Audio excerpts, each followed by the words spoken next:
A ideia da aula de hoje, a gente fala um pouquinho sobre o ciclo de vida de um servlet, né? Então, para a gente entender direitinho como é que o servlet funciona, já que a gente não tem mais o controle certo de quando ele vai ser instanciado e de quando ele vai ser destruído, né? Então, hoje eu vou explicar para vocês o que é o ciclo de vida, quem controla o ciclo de vida, quais são as etapas e depois a gente vai trabalhar um pouquinho com um exemplo onde eu vou mostrar como é que essas coisas interagem, tá certo? Então, em primeiro lugar, a gente tem que entender que, como eu já tenho falado em outras aulas, tudo acontece dentro do Web Container, certo? Lembrando que no nosso caso, né, a gente está trabalhando com Tomcat. O Tomcat vai ser o nosso Web Container, onde, para quem não lembra, o Web Container, na verdade, é uma aplicação que vai rodar no seu computador, né, ou no seu servidor, no caso, que vai conter tanto um servidor web quanto a aplicação Java rodando junto. Então a ideia do Web Container é que ele faça a tradução de uma requisição HTTP que seja direcionada para um servlet, né? E essa tradução invoque um método, né? A gente vai ver quais são os métodos que são invocados, mas a gente sabe que se for um HTTP do tipo GET, vai para o método do GET. Se for um HTTP do tipo POST, vai para o método do POST. Se for um HTTP do método PUT, vai para o método do put, né? Então, é claro, mas a pergunta fica: quando é que esse objeto, né, é criado? Como é que funciona essa coisa? Então, a ideia é que a gente descubra as etapas de criou, existiu, quando invoca um método e quando ele é destruído. Então, vamos lá. No primeiro momento, a gente tem lá o projetão, ou o nosso projeto está vazio, ou o nosso servidor está desligado, né? Nossa a máquina lá, nosso web container. E aí, nesse primeiro momento, uma instância é criada, certo?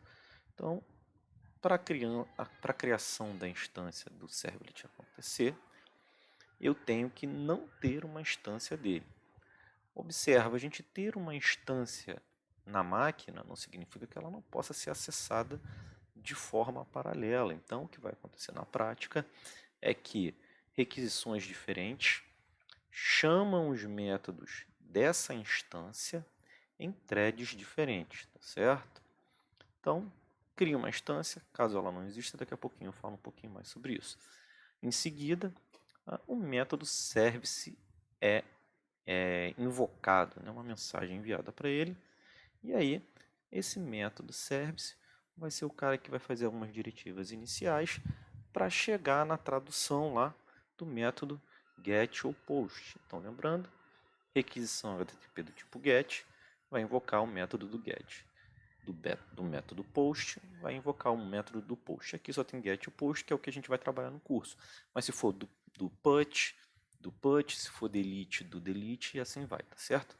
Então, todos os tipos de requisição HTTP têm um método traduzido dentro do servlet. E a partir daí, tendo uma instância na memória, toda requisição HTTP invoca o método service, é traduzida para um do get ou do post, e assim vai. Então, se eu tiver 3 requisições em paralelo, eu vou ter 3 threads fazendo o 2 e o 3, certo? Se eu tiver 3 requisições em série, eu vou ter primeira requisição, faz o 2 e faz o 3, segunda requisição, faz o 2 e faz o 3, terceira requisição, faz o 2 e faz o 3. Beleza? E aí, em algum momento, pode ser que a gente queira terminar com o ciclo de vida do servlet. Então, quando o ciclo de vida é terminado, toda a classe é removida, né, da memória, vai invocar o método destroy do servlet, certo? Então, a partir do método destroy ser removido, o servlet é ser executado, o servlet é removido da memória e aí a gente já sabe como é que funciona isso, né? Daqui a pouquinho eu vou falar um pouco de quando ele é removido da memória. Então, vamos entender primeiro esse primeiro passo. Ele vai ser quebrado em outras coisas, tá certo? O que significa criar uma instância? Vamos supor que você acabou de criar teu servlet, tá? Você criou uma classe lá no teu Eclipse, escreveu o que queria, salvou e agora você vai lá e publica o teu servlet no seu servidor. Colocou lá o arquivinho, Está lá no servidor, ok, bonitinho, certo? E aí, o que você tem nesse momento? Na verdade, o que você tem é um conjunto de classes compiladas, né? São arquivos .class, na verdade, e só, certo? As classes não estão carregadas para serem instanciadas, não tem um objeto do servlet, nada disso. Quando é que isso vai acontecer? No momento da primeira requisição, tá bom? Aí sim, a gente carrega a classe do servlet para que ela possa ser instanciada, cria a instância do servlet, né? O que significa isso? Significa criar um objeto, né, a partir daquela classe. Logo, segundo o Java, toda vez que um objeto é criado, o seu construtor padrão é executado ou algum construtor que foi definido. Em seguida, a gente inicializa o servlet, tá bom? Então, a sequência vai ser carregar a classe, método construtor e o método init. Passando disso, a requisição vai invocar o método service e essa requisição vai ser traduzida em invocações do método get ou do método post, certo? Invocação, na verdade, né? Chegou outra requisição, aí esse objeto já está em memória, a gente só vai pegar essa requisição e invocar o método service e aí vai ser traduzido no get ou no post. Eu sei que está um pouco repetitivo, mas é de propósito, tá bom? Só para fixar o ciclo de vida da coisa. E aí, o que é invocar um método destroy do servlet? Vamos lá. Situação número 1. Você vai desligar o seu servidor, tá bom? E aí, se você vai desligar o seu servidor, é claro que durante, né, do seu web container, a execução do desligar, os servlets vão ser removidos da memória, logo ele chama o método destroy do servlet e depois remove o servlet da memória, certo? O web container vai fazer isso. Então a primeira situação é vou desligar meu servidor, né? E aí esse método vai ser invocado. Toma um pouquinho de cuidado para não colocar código importante dentro do método destrutor do servlet se você não sabe se o seu servidor vai ser desligado. Situação número 2. Você resolveu que vai apagar lá o projeto do teu servidor web. Então, se você vai apagar, o servidor não vai ser desligado. Mas o web container vai fazer o quê? Vai mandar para todos os servlets que, lembra, eles estão em memória, certo? São instâncias dentro da máquina virtual. Vai falar, olha, vou destruir você, vou destruir você, vou destruir você. Em seguida, ele remove os servlets da memória. Quando isso vai acontecer? Não sei. A ordem que isso vai acontecer? Não sei. Sei que vai ser um passo antes de remover o projeto do seu servidor. Desde que esse projeto tenha sido instanciado e pelo menos, né, uma requisição tenha acontecido tenha sido efetuada para um servlet. E o terceiro caso é quando você faz uma entrega de uma versão nova da classe. Então, nesse terceiro passo, o web container vai receber, né, essa entrega, né, num arquivo compactado que a gente chama de WAR, tá certo? Vai descompactar e vai ver, olha, tem uma versão nova dessa classe aqui. Se ela é nova, eu tenho que carregar ela de novo. Para eu carregá-la de novo, eu vou ter que destruir ou remover a instância anterior do servlet. Então, nesse caso, se você só colocar um código novo para um servlet, o web container é esperto o suficiente para falar os outros servlets estão intocados, certo? Não vou tocar neles, não vou mexer com eles, simplesmente vou remover esse servlet que foi alterado da memória para aí sim criar ou carregar aquela classe, criar uma instância e inicializar o servlet. Observa, esse momento é independente desse. Eu posso colocar uma nova versão do servlet, invocar o método destroy e lembra que a criação de instância só vai acontecer no momento em que chegar uma requisição para aquele servlet. Certo? E aí é natural que alguém pergunte qual é a diferença do construtor padrão para o método init. Então, bem rapidamente, o código do construtor padrão, né, é algo do Java. É algo que serve para você estruturar a sua classe, tá bom? Ele não entende que essa classe está dentro de um web container. Então, como é que ele vai saber né? Qualquer classe Java vai saber que ele é um servlet que está dentro de um web container e que ele precisa acessar o que a gente chama do contexto do servlet, em que a gente tem recursos compartilhados, serviços de nomes e diretórios e algumas diretivas de segurança, certo? Como é que a gente vai saber disso? Não tem como. Então é para isso que serve um método init, tá certo? Apesar de eu não trabalhar isso com vocês, eu quero que vocês saibam que o método init tem acesso ao contexto do servlet. Ele consegue acessar essas coisas. E eu vou mostrar para vocês que ele consegue, eu só não vou ficar explorando muito isso, certo? Então, isso para a gente é o ciclo de vida onde os dois métodos iniciais para se criar uma instância são executados. E depois a gente tem lá o http-get e o http-post, que são os métodos que a gente vai efetivamente utilizar para desenvolver a nossa aplicação web, né? A gente recebe uma requisição HTTP e responde a essa requisição HTTP. Como é que a gente recebe? A gente recebe a partir de um objeto. Um objeto que é a requisição, o request. É ele que está encapsulado todas as informações que veio lá do protocolo HTTP. E o que é o objeto response? O objeto response é o cara que vai dar a resposta HTTP, certo? Acabou o método do post. Esse objeto response vai conter tudo o que é necessário para o web container apresentar para o servidor web. Então, se você dentro do web do post alterar, por exemplo, o cabeçalho HTTP, isso vai aparecer.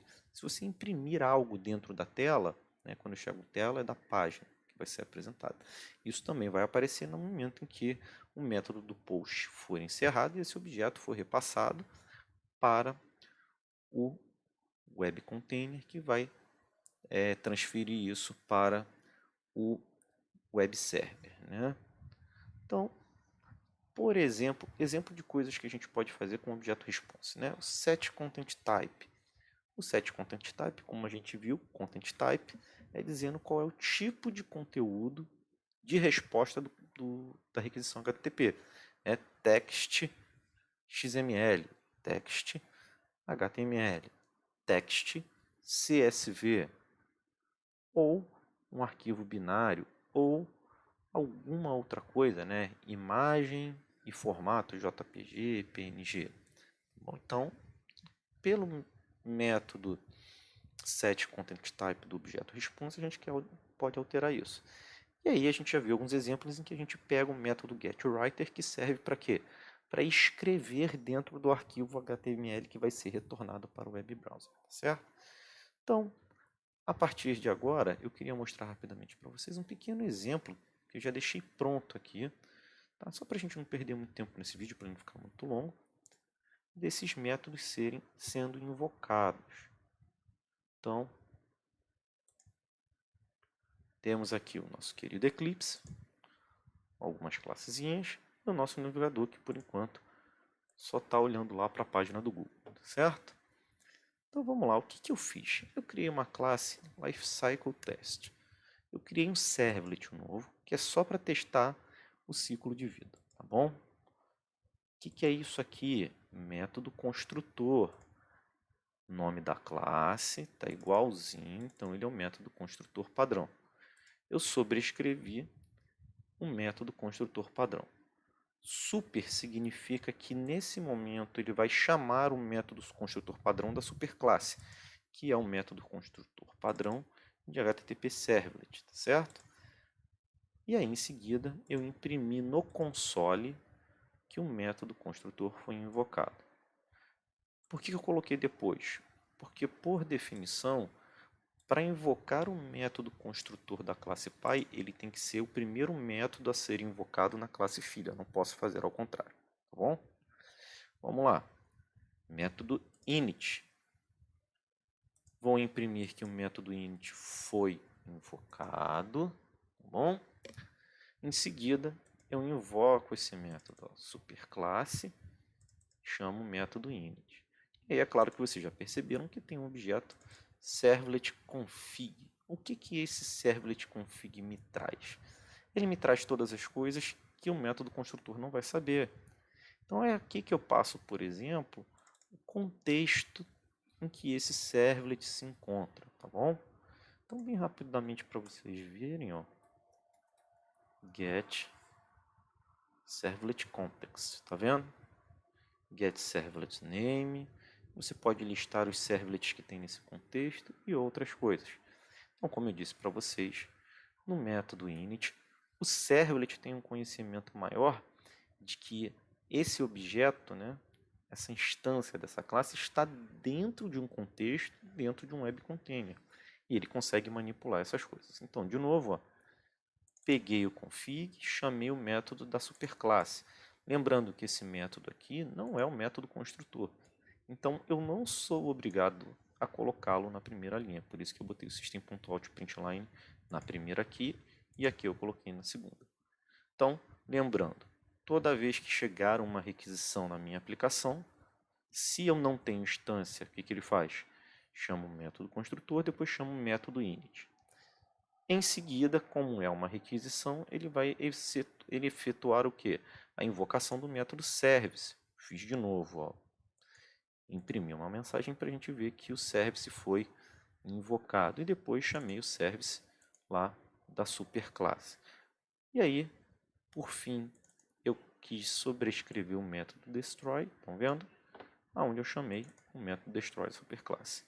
Para que vocês vejam que a requisição do service vai ser redirecionada para o do get, eu reescrevi o método do get, tá bom? Coloquei aqui uma mensagem no console para a gente ver a sequência. Em seguida, pedi para apresentar essa mensagem na página da aplicação. Então aqui, ó, meu servidor está desligado.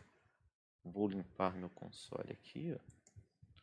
Só quero limpá-lo para não ficar poluído. As mensagens que a gente vai ver vão aparecer aqui. Meu servidor está desligado e sem nenhum projeto dentro. Então, de novo, clico lá, setinha aqui, ó, apertei, Run on Server, vai aparecer aquele pop-upzão. Você escolhe o servidor lá, né, Tomcat localhost. Isso eu já mostrei para vocês, eu vou adiantar. Publiquei meu projeto. Agora o Tomcat tem esse projeto e ele vai começar a carregar o projeto. Reparem, começou, está sincronizado, acessou lá o método, o HTTP index.html, né? Nosso console aqui apresenta todas as mensagens do meu servidor, ó, né? O que tem que ser iniciado e aí vai, tá bom? Por que ainda não apareceu a invocação dos métodos? Porque o que a gente quer acessar é localhost 8080. Vou sair daqui e vou para o navegador, só para ficar mais fácil da gente manipular. Certo? O nome do servlet é o lifecycle test, certo? E aí observem aqui, ó, aquela mensagem do get, viram? Response.getWriter, servlet. Então apareceu aqui, né, no nosso navegador, certo? E agora vamos lá no console. Lembrando, construtor, init, service do get. Apareceu, né? Então tá aqui, ó, invocou o método construtor, invocou o método init, invocou o método service e invocou o método do get. Vamos fazer de novo? Service do get, ok? Service do get, quantas vezes vocês quiserem, vai ser service do get. Agora, eu vou simplesmente desligar o meu servidor. Então aqui, stop. Vocês vão ver que ele está desligando, ó. Só um instante. Stop, né? Vamos ver o que aconteceu. Começou a desligar. Em algum momento, aquele destroy foi invocado. E aí o servidor desceu, como a gente falou. Vou ligar de novo o meu servidor. Vocês vão ver o console de novo, mandando aquelas mensagenzinhas de ligar, né? Ó, iniciado. Nada no console. Vou voltar na minha página web. Acessei. Como o servidor estava desligado, o construtor inicializou, tratou a requisição. Vai tratar a requisição, vai tratar a requisição. Vamos ver o segundo caso bem rapidamente. É o caso em que você, no último caso, né? Em que você altera o servlet, tá bom? E ele destrói. Então aqui eu só vou colocar algumas exclamações depois do init, salvar. Só ter um pouquinho de paciência porque ele demora a iniciar o contexto. Então, ó, começou, viram, ó, started, restarted. Então, ó, teve lá o último do get que a gente fez, destruiu o servlet e agora ele está esperando o quê? Uma requisição para poder fazer de novo o init com 3 exclamações que não tem aqui. Então vou lá na nossa página, vou acessar lá o link também, podia apertar ali o F5, né? Olha que interessante, ó. Ele já carregou o código novo, tá certo? Então o init aqui com as exclamações. Beleza, pessoal? Então observa, é importante a gente dominar o ciclo de vida do servlet para a gente saber lá o que está em memória, o que não está, principalmente porque daqui a pouco a gente vai falar sobre sessões. Então, sessão é um caso à parte. Se você fica reiniciando toda hora o seu servlet, o seu servidor, você perde as sessões e você pode perder, por exemplo, né, o carrinho de compras de um cliente que estava usando. Então a gente não costuma ficar fazendo isso toda hora, tá certo? Mas é importante que a gente entenda para possíveis problemas que possam acontecer e para a gente saber lidar com isso. Então, fechando com chave de ouro, a revisão mais rápida do mundo. Criar instância. Servidor subiu, não tem nenhuma requisição ainda para aquele servlet. Ele carrega a classe, dá a instanciação do servlet, construtor padrão, chama o método init, invoca o método service do get do post. A partir daí chegou uma requisição, ele pula para cá, service do get do post. Quando é que isso daqui vai acontecer? Vai acontecer em 3 situações mapeadas, né? Servidor foi desligado, projeto foi removido ou o servlet foi atualizado, recebeu uma atualização no servidor. Ok, pessoal? Então, por hoje, ou melhor, por agora, a gente termina o ciclo de vida de um servlet.